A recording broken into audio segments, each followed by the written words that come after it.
Bobičasto voće dozrelo na toplom ljetnom suncu. Ono je što je potrebno ljudskom organizmu da stvori imunitet i apsorbira vitamine i minerale. Sa šarenom paletom boja tu ubrajamo borovnice, maline, kupine, šumske jagode, ribiz i brusnice. Te biljke rastu samoniklo kao šumsko voće, ali kao kultivirane biljke, pitome vrste uzgojene u vrtovima ili na plantažama.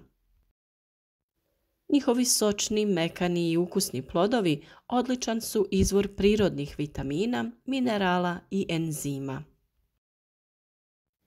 Bobice su bogate biljnim fenolima, osobito flavonoidima koji imaju jaka antioksidativna svojstva. To su ujedno pigmenti od kojih potječu boje tih plodova i njihov karakterističan okus. Te tvari na neki način igraju ulogu u imunitetu biljke i pomažu da dozrije na suncu, a ne izgori. Svakako imaju pozitivan učinak i na naše zdravlje. U kombinaciji sa antioksidativnim vitaminima poput vitamina C, E i provitamina A koji povećavaju njihov učinak, flavonoidi vežu slobodne radikale i na taj način čuvaju integritet stanice. Zbog toga se savjetuju za jačanje imunološkog sustava kod slabokrvnosti i umora, za ublažavanje različitih simptoma alergija i osobama koje su sklone čestim upalama. Bobičasto voće smanjuje rizik od nastajanja nekih vrsta karcinoma, osobito želuca, jednjaka, debelog crijeva i pluća. Najviše takvih pomenutih flavonoida, među kojima je i antikancerogeni kvercetin, sadrže pokožice ribiza, borovnice i crnoga grožđa. Osobe sa prekomjernom tjelesnom težinom također mogu u svoj jelovnik uvrstiti bobičasto voće, koje je niskokalorično, a sa druge strane bogato biološki vrijednim tvarima, važnim za regulaciju metabolizma. Bobice je najbolje konzumirati baš onakve kakve ih nalazimo u prirodi, to jest svježe i bez dodatka industrijskog šećera. Borovnica sadrži flavonoid antocijan, od kojeg potječe modroplava boja bobica. Plodovi su bogati vitaminom C, sadrže i tanine, jabučnu i limunsku kiselinu. List sadrži arbutin koji pomaže brzom zarastanju rana. U terapijske svrhe koriste se svježe i sušene bobice, sok i ekstrakt biljke sa 25% flavonoida te sušeni list kao čajna mješavina. Biološki aktivne tvari biljke imaju povoljan učinak na lošu cirkulaciju, osobito kod proširenih vena te bolova i žarenja u nogama. Ekstrakt borovnice povećava elastičnost i čvrstoću kapilara i poboljšava mikrocirkulaciju, pa se savjetuju primjerice osobama oboljelima od šećerne bolesti.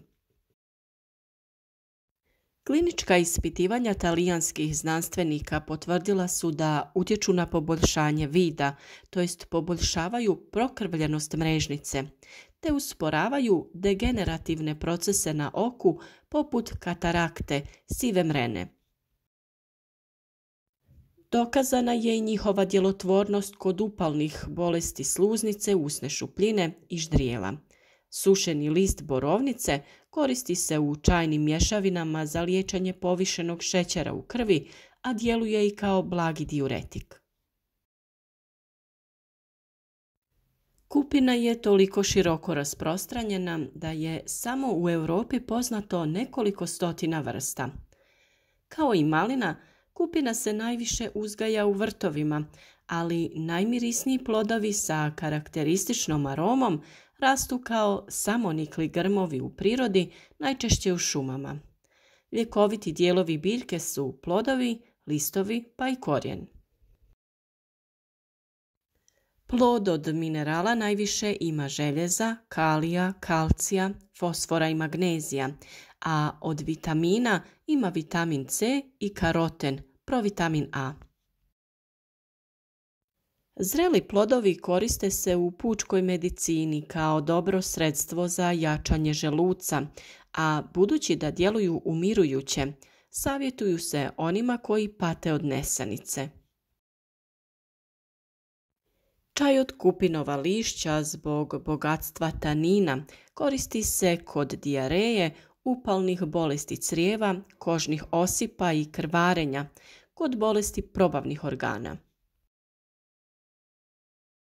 Budući da tanini iz lišća kupine djeluju tako da stišću krvne žile, čaj se savjetuje i kod upale grla i glasnica te promuklosti, a pospješuje i izbacivanje sluzi. Osušeni i sitno izrezan korijen kupine, pripremljen kao čaj, djelotvoran je kod otoka bilo kojeg uzroka. Zreli plodovi maline sadrže limunsku i jabučnu kiselinu, tanine, pektin te minerale poput kalcija, kalija, fosfora i željeza. U ljekovite svrhe koriste se plodovi i listovi maline koji sadrže vitamine A i C. Malina je, kao i borovnica, prikladna za dijetalnu prehranu osoba oboljelih od šećerne bolesti, kao i onih sklonih upalama sluznice želuca. Čaj od listova maline koristi se zajedno sa listovima kupine i jagode kao adstrigens kod vodenaste stolice, upale sluznice crijeva, za čišćenje krvi i zaustavljanje krvarenja. Također se savjetuje i kod kožnih osipa, suhog i nadražajnog kašlja. Malinov sirup ili čisti nerazrijeđeni sok od maline savjetuje se kod povišene tjelesne temperature i groznice, primjerice kod infektivnih bolesti, pa je osobito omiljen kod djece. Naime, niti jedan drugi voćni sok nema tako uravnotežen stupanj kiseline, slatkoće, mineralnih tvari i koloidnih struktura.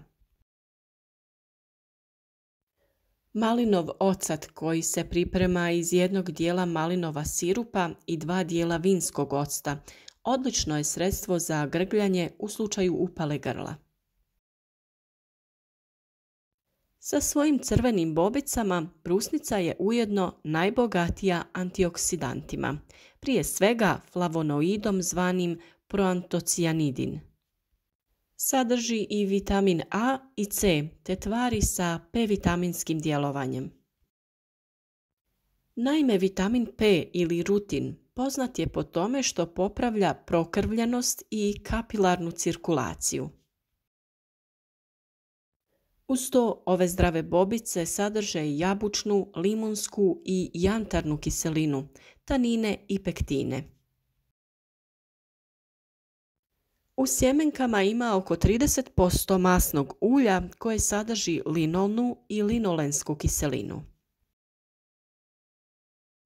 Listovi brusnice bogati su glikozidima koji djeluju povoljno u terapiji kroničnog katara mjehura i mokraćnih kanala. Sok od ovih bobica savjetuje se koristiti preventivno i terapijski kod sklonosti upalama mokraćnog sustava jer pomaže u očuvanju pH kiselosti mokraće.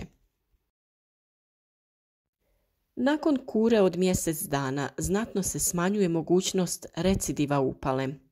Tokom konzumacije u organizmu se izlučuje hipurna kiselina koja sprječava razmnožavanje bakterija uzročnika infekcije, kao i pričvršćivanje bakterija na površinske stanice sluznice mokraćnog sustava.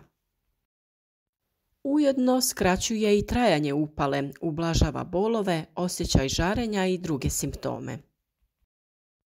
Preporučuje se također i osobama koje pate od inkontinencije ili nose kateter nakon operativnih zahvata na mokraćnom mjehuru, u slučaju povećanja i upale prostate, te kod svih slučajeva gdje postoji povećan rizik za razvoj infekcije mokraćnog sustava.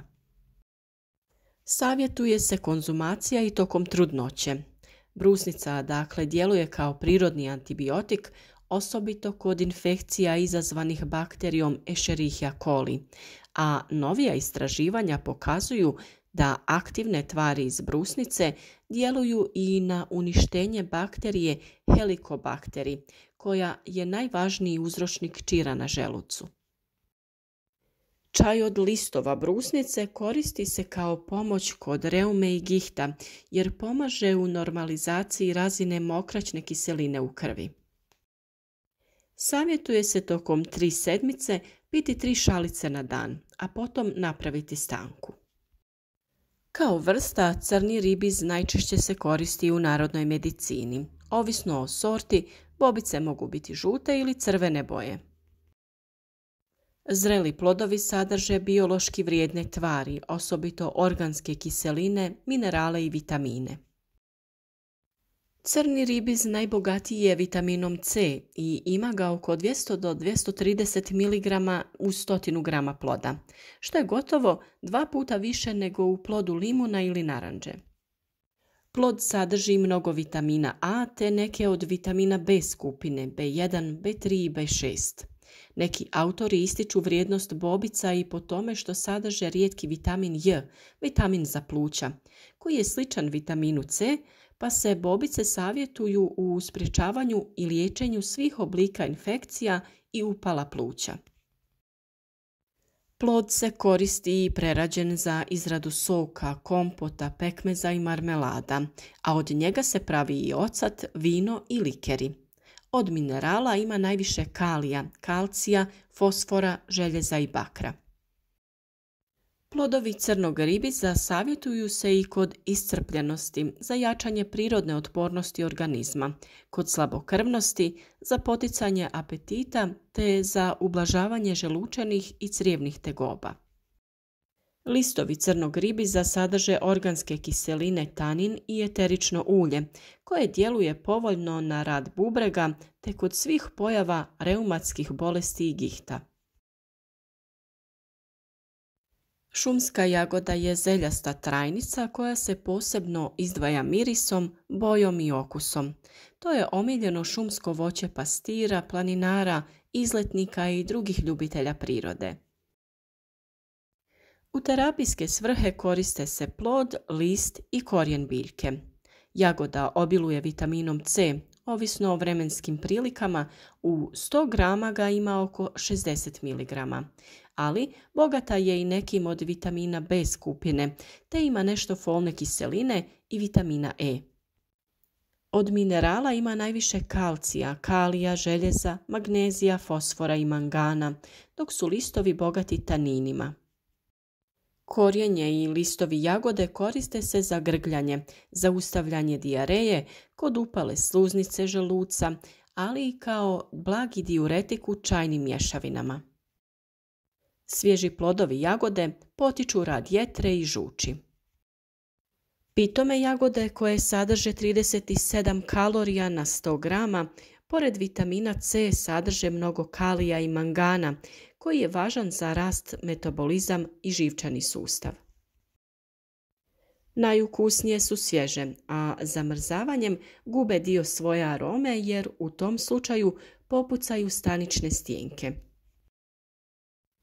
Njihov okus odlično se slaže sa mliječnim proizvodima kao što su jogurt, mlijeko, vrhnje i sladoled. Nakon što ste čuli sve ove informacije, nadamo se da će vas video o bobičastom voću navesti da sami posadite neku od ovih voćki. Njihove zdravstvene blagodati su stvarno neupitne. Svakako u slučaju da zatrebate još informacija o uzgoju bobičastog voća, pišite nam u komentare. Tu smo da vam pomognemo oko uzgoja ovog voća. Podijelite naše videe na vašim društvenim mrežama kako bismo proširili krug ljudi koji će se baviti proizvodnjom voća i povrća. Nijedan od ovih poslova oko ovih biljaka nije posebno težak i lako se obavlja, a sve ove biljke će vas višestruko nagraditi. Ukoliko se odlučite da za sebe uzgajate bilo koje ovo voće ili povrće, zapratite naš kanal i pratite redovno savjete koje dajemo kako bi vaš vrt, povrtnjak ili voćnjak bili što uspješniji i davali što ljepše i bolje plodove.